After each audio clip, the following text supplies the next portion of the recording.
Nostalgia abad kecemerlangan pernah menyebut sungai ini. Kecemerlangan berjaya mengukir namanya di pentas dunia. Bumi Melaka ini pernah tersenarai antara 10 pelabuhan terkemuka dunia di abad ke-15. Inilah gambaran bandar bersejarah Melaka hari ini. Ia menyimpan rahsia di sebalik muara sungainya yang pernah menghimpun ribuan kapal menghilir mudik kawasan bandar ini. Pernah tercatat dalam suatu masa 2,000 kapal berlabuh di pelabuhan yang terletak di muara Sungai Melaka. Malah kemasyhurannya turut menempa nama selat di hadapan bandar ini. Selat Melaka memisahkan tanah Melayu dengan Pulau Sumatera. Selat ini menganjur sepanjang pantai barat semenanjung Tanah Melayu, bermula di Kedah dan berakhir di Johor. Di awal abad ke-15, nama Melaka menjadi sebutan sebagai pusat perdagangan antara bangsa dan sumber pembekalan rempah ratus utama di dunia. Rempah ratus yang diperolehi dari seluruh negeri-negeri di rantau Melayu dipasarkan melalui pelabuhan Melaka. Sebahagian besar bekalan rempah ke Eropah diperolehi di pelabuhan di sini melalui peranan yang dimainkan oleh pedagang Arab. Waktu yang paling sibuk ialah antara Disember dan Mac apabila kapal dari Asia Barat dan Timur Jauh tiba di Melaka. Manakala Mei hingga September, kesibukan ketika kehadiran kapal Jawa dan kapal dari bahagian timur Nusantara.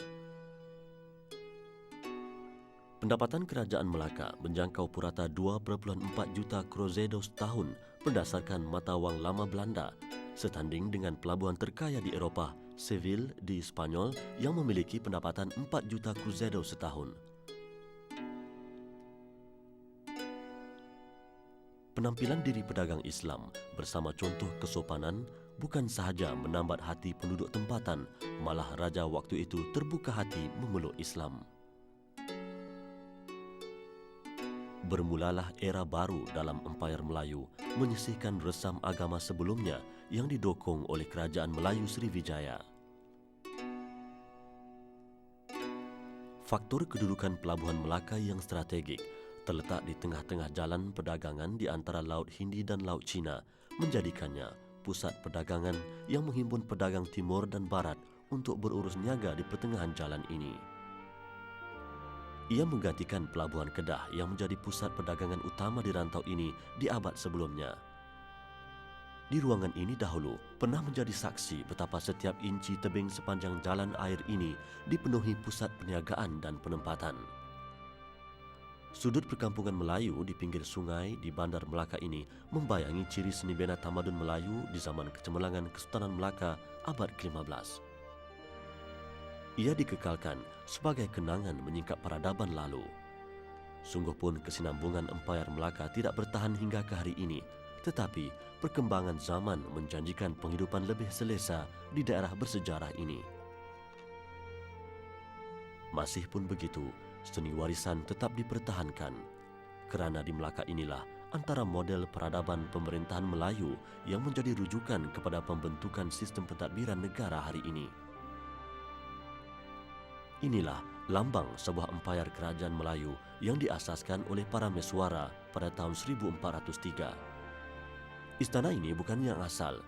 Ia replika Istana Kesultanan Melaka menurut gambaran dalam buku sejarah Melayu. Istana sebenar telah dimusnahkan oleh Portugis. Adat dijunjung, raja disanjung. Agama sultan itulah agama rakyat. Inilah pepatah yang menampilkan lambang istana ini sebagai tonggak perkembangan agama Islam. Malah ia tidak terhenti di situ. Peradaban agama membawa kepada perhubungan erat antara Empayar Timur dan Barat. Ruangan ini bukti kepada pencapaian itu. Ketika abad ke-15, Empayar Cina berada di bawah pemerintah Islam Maharaja Yunglo dari dinasti Ming. Di waktu itu, Laksmana Cheng Ho menjadi duta kerajaan Cina ke rantau ini. Hakikat perhubungan erat itu dapat dibuktikan ketika zaman Sultan Mansur Shah pemerintah Melaka dari tahun 1456 hingga 1477. Sultan Mansur Shah menerima kurnia Maharaja Cina seorang putri, Hang Lipo, untuk diperisterikan baginda. Dan di sini, pinggir Bukit Cina ini, Putri Hang Lipo kemudiannya bersemayam bersama 500 orang pengiringnya. Hari ini, kesannya masih kelihatan. Perigi yang terletak di pinggir Bukit Cina ini, tanda sejarah itu berlangsung. Dikatakan inilah perigi Hang Lipo yang tidak pernah kering sejak dahulu hingga kini, walaupun ketika kemarau melanda. Telaga ini lambang kepada peradaban yang tidak mengenal bangsa. Dan Putri Hang Lipo dari Cina ini satu bukti perhubungan negara berlainan bangsa tapi menganut satu agama.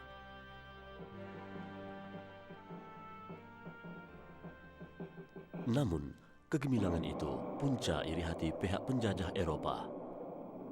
Dan kota Istana Melayu, lambang kegemilangan itu, menjadi mangsa kepada kuasa penjajahan.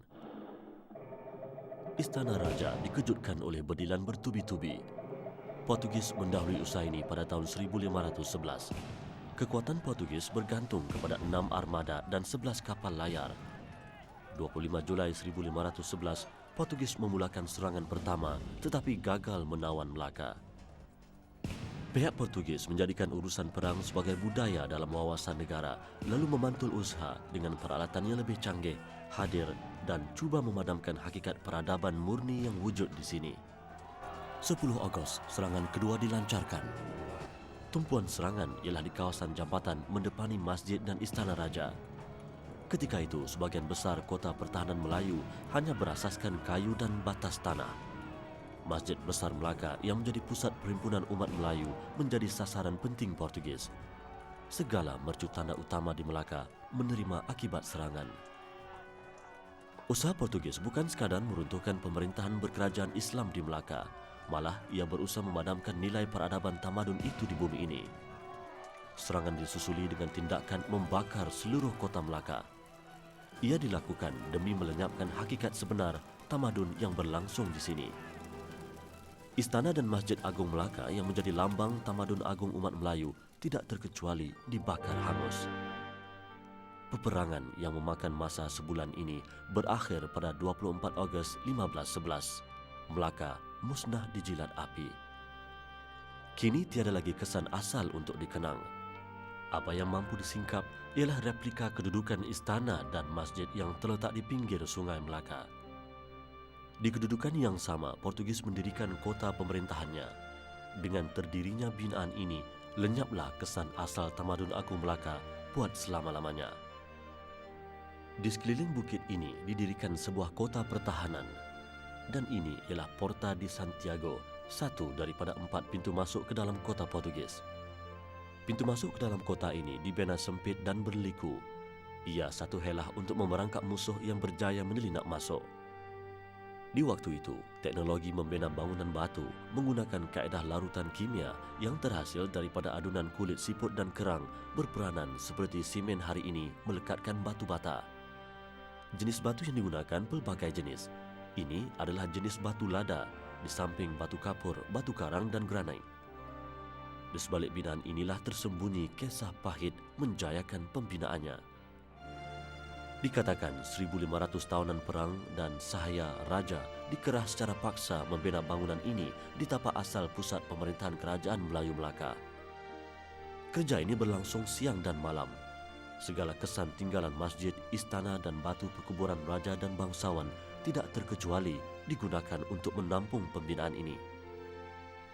Sumber batu selebihnya diperolehi dari Pulau Jawa dan Pulau Ubeh.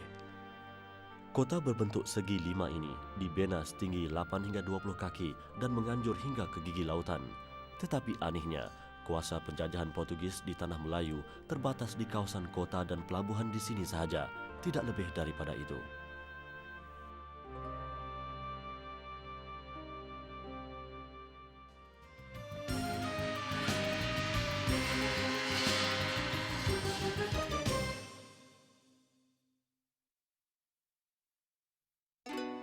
Setelah kejatuhan Melaka, kuasa Islam beralih ke Aceh.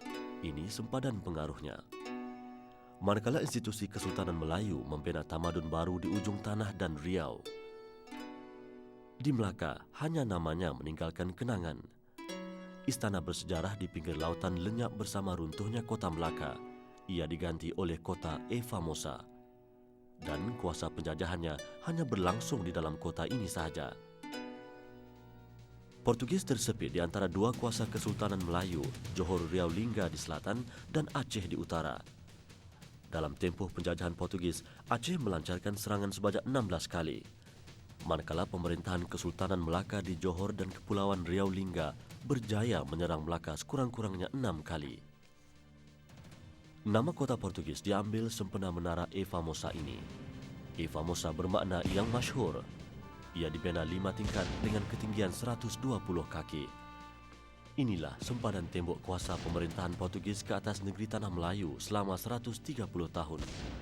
Kawasan kota ini sentiasa dikepung oleh kuasa Kesultanan Melayu. Bukit Senjuang, bekas benteng pertahanan Portugis.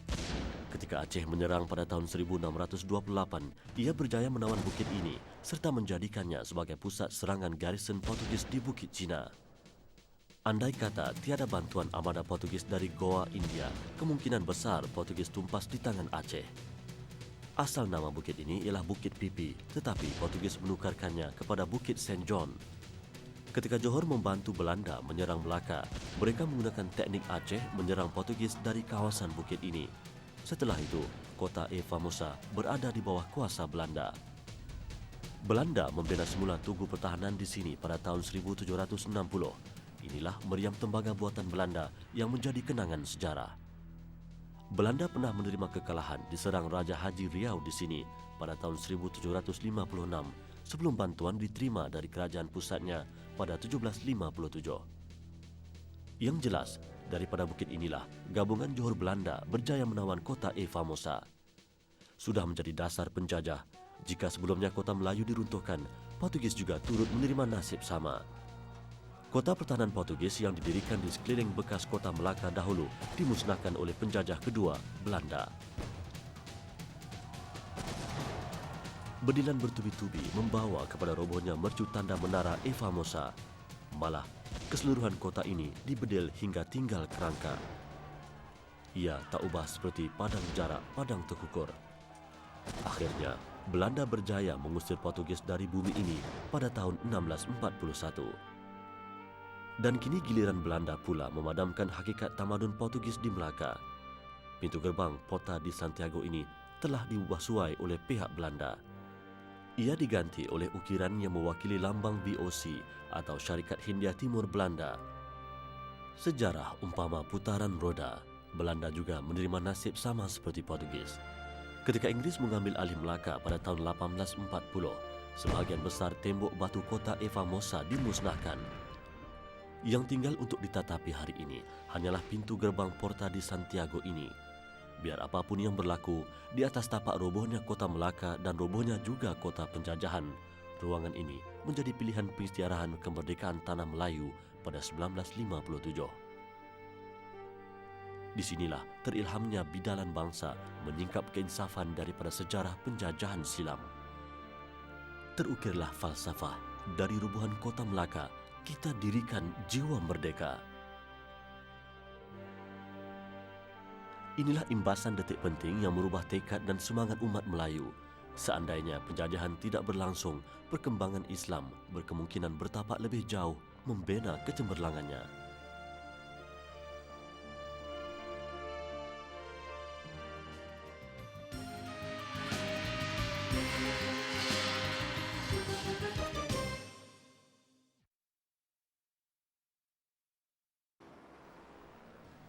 Berbeza dengan Portugis ketika penjajahan Belanda dan Inggris, perkembangan Islam masih diberi ruang untuk berkembang. Di waktu inilah Islam kembali tampil melanjutkan masa depannya. Inilah Masjid Tengkera yang dibina di zaman penjajahan Belanda. Pengalaman lalu tidak mengizinkan Belanda untuk bertindak melawan budaya umat Melayu. Warisannya tidak diusik oleh pihak Belanda demi menjaga sensitiviti umat yang terkenal kerana pegangan agamanya. Abdul Wahab Haji Muhammad Shah masih mengingati sejarah yang diperturunkan secara lisan dari nenek moyangnya. Generasi awal Abdul Wahab adalah pedagang dan pendakwah berhijrah dari Afghanistan ke bumi Melaka ini ketika pendudukan Belanda. Ingatannya masih terpahat, Masjid Tengkera ini dirintis oleh pedagang pelbagai bangsa tanpa bantuan Belanda. ia didokong oleh gandingan bantuan penduduk di 9 buah kampung di sini. Dan keturunannya hingga kepada bapanya Haji Muhammad Shah pernah menjadi pengurusi lembaga masjid ini. Masjid ini adalah masjid ketiga tertua di Melaka yang didirikan dalam lingkungan tahun 1730-an. Ia mengalami perubahan dari masa ke semasa sehingga apa yang dapat dilihat hari ini. Seni bena di sini antara yang paling unik di Malaysia. Beberapa elemen lama masih dipertahankan seperti mimbar ini yang masih kekal keasliannya. Ia menggandingkan seni bena pelbagai bangsa sebagai identiti unik tamadun Islam yang berlangsung di sini. Seni Islam dari pelbagai bangsa yang paling menonjol ialah Melayu, Cina dan India. Seni bena Cina diwakili oleh ukiran pasu bunga ini, kaum India dengan bulatan roda berbunga, manakala Melayu dengan lambang beranda ini. Inilah hakikat kepelbagaian seni yang tercetus oleh umat Islam pelbagai bangsa yang mendiami daerah ini. Seperti juga sistem pendidikan tradisional atau pondok, masjid ini adalah institusi rakyat di mana tanggungjawab menjayakan perkembangan masjid diuruskan oleh rakyat.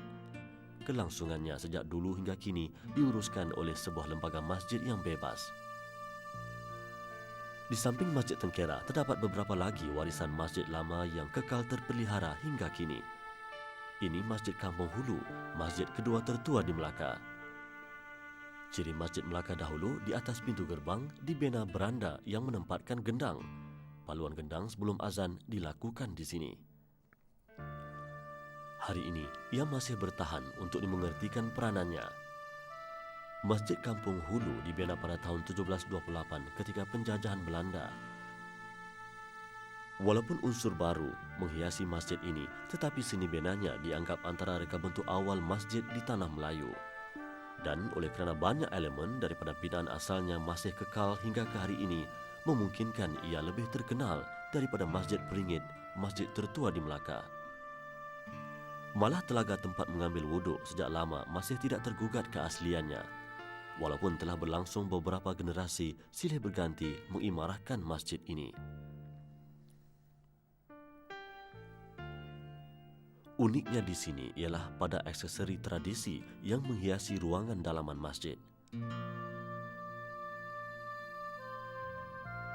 Seperti juga lain-lain masjid di Melaka yang dibina sezaman dengannya, reka bentuk mimbar menampilkan ciri seni bina pelbagai bangsa yang seakan sama. Walaupun begitu, perbezaan tetap ada, warna dan lekuk ukiran masing-masing memiliki keunikan tersendiri. Dahulu, ruangan sembahyang di sini diterangi lampu yang cahayanya terbit dari sumbu api minyak zaitun pada balang lampu ini. Hari ini, warisan tradisi yang dipupuk di sini berganding dengan unsur moden mencernakan keindahan tersendiri. Inilah gandingan yang memupuk kelainan dengan masjid di negeri lain di Malaysia.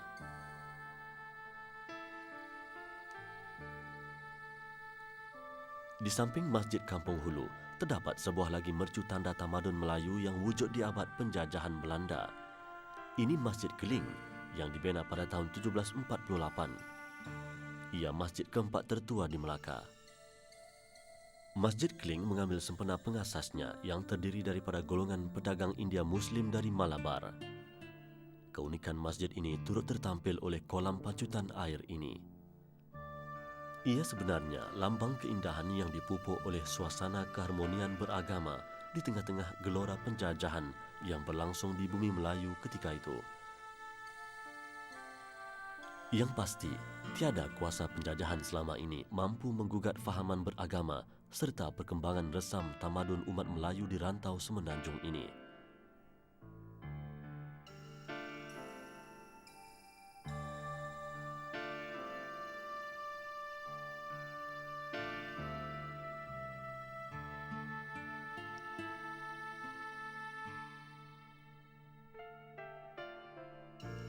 Ukiran pada siling ini mewakili kehalusan seni bina Melaka berasaskan ukiran flora.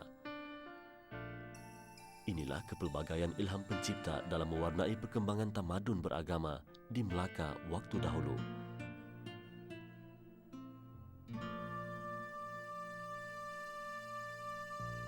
Ia tertampil bukan sahaja pada mimbarnya yang unik, malah tiang-tiang besar ini membezakannya dengan masjid lain yang sezaman dengannya. Lambang itu dilanjutkan oleh seni bina Masjid Negeri Melaka yang siap dibina pada tahun 1990. Inilah reka bentuk masjid yang mengimbas nilai sejarah waktu silam. Ia mewakili reka bentuk asal Masjid Melayu sebelum pengaruh Timur Tengah dan Eropah mewarnai seni bina masjid di negara ini. Dan Melaka memiliki lambang tradisi yang unik ini untuk dikenang zaman.